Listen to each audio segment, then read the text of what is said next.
بھارتی یوم آزادی پر تحریک کشمیر جرمنی بریمن نے مقبوضہ کشمیر کے مسلمانوں کے ساتھ اظہار یکجہتی کرتے ہوئے یوم سیاہ منایا اور بھارتی کونسلر کی بریمن آمد پر احتجاجی مظاہرہ بھی کیا گیا۔ تفصیلات متی اللہ کی اس رپورٹ میں۔ بھارتی یوم آزادی پر منعقدہ احتجاجی مظاہرے میں مظاہرین نے پاکستانی پرچم لہرایا اور قومی ترانہ بھی پڑھا۔ تحریک کشمیر جرمنی کے صدر خالد پرویز، جنرل سیکریٹری فاروق بیگ، منیر حسین، نادر پرویز، عمران خورشید، بریمن مسجد کے امام قاری افتخار احمد، مدینہ مسجد کے صدر ناصر محمود چودھری، ظفر اقبال، ملک اختر ندیم کے علاوہ شام، فلسطین اور ترکی کے افراد نے بھی شرکت کی۔ اس موقع پر خالد پرویز نے کہا کہ انسانی حقوق کے علمبرداروں کو 75 سال سے کشمیر میں بہتا ہوا خون نظر نہیں آ رہا۔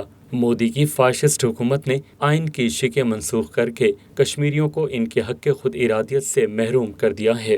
انڈیا کو بتانا ہوگا کہ کشمیریوں نے کیا جرم کیا ہے کہ انہیں ایک اوپن پرزن میں، ایک جیل میں ڈال دیا گیا ہے۔ آج ہم جرمنی کے شہر بریمن میں اپنے کشمیری بہنوں اور بھائیوں کے ساتھ اظہار یکجہتی کے لیے جمع ہوئے ہیں، اور ہم ہمیشہ کشمیر کے ساتھ ہیں، اور میری پاکستان پریزیڈنٹ اور پرائم منسٹر سے بھی ریکویسٹ ہے کہ وہ ایک بولڈ سٹیپ لیں۔ آج ہم یونیورسٹی آف بریمن کے اسٹوڈنٹ یہاں جمع ہوئے ہیں کشمیر کے اندر انڈیا کی جو ظلم و بربریت اور ستم ہے اس کے خلاف احتجاج ریکارڈ کرانے کے ساتھ اس ظلم و بربریت کے خلاف یوم سیاہ منائیں۔ We have to demonstrate the Independence Day of India۔ آج ہم نے بھارت کا یوم آزادی یوم سیاہ کے طور پر یہاں پہ منایا۔